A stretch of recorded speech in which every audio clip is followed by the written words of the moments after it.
Rreshjet e dëborës janë rikthyer në disa zona malore të Shqipërisë, duke sjellë një rënje të ndjeshme të temperaturave dhe kushte të pazakonta për këtë periudhë pranverore. Fenomeni ka prekur disa qarqe, kryesisht në lartësi të mëdha, ku dëbora në disa raste ka krijuar edhe vështirësi në qarkullim. Në qarkun Elbasan, rreshjet e dëborës kanë përfshirë zonat e Gjinarit dhe Zavalinës me intensitet mesatar, ndërsa në zonat malore të Librazhdit, si Steblev dhe Qarisht, ato kanë qenë më intensive, duke mbuluar territorin me shtresa dëbore.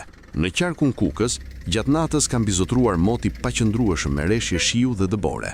Në zonat mbi 900 metra, si Arrën, Bushtric, Gryköçaj, Topojan, Zapot dhe Shishtavec, dëbora ka arritur deri në 5 cm, pa krijuar probleme të mëdha në qarkullim.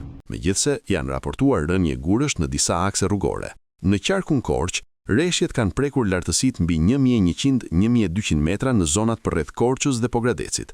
Në segmente si Qafthan dhe Dardh, shtresa e borës ka qenë më e konsiderueshme, por ka nisur të shkrijë për shkak të temperaturave më të larta.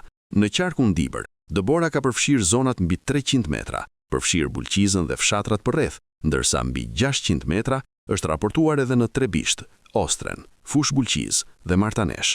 Trashësia e saj ka shkaktuar vështirësi në qarkullim, sidomos në zonat pranë minierave, si dhe rrezikon të ndikojë negativisht në bujqësi për shkak të temperaturave të ulta.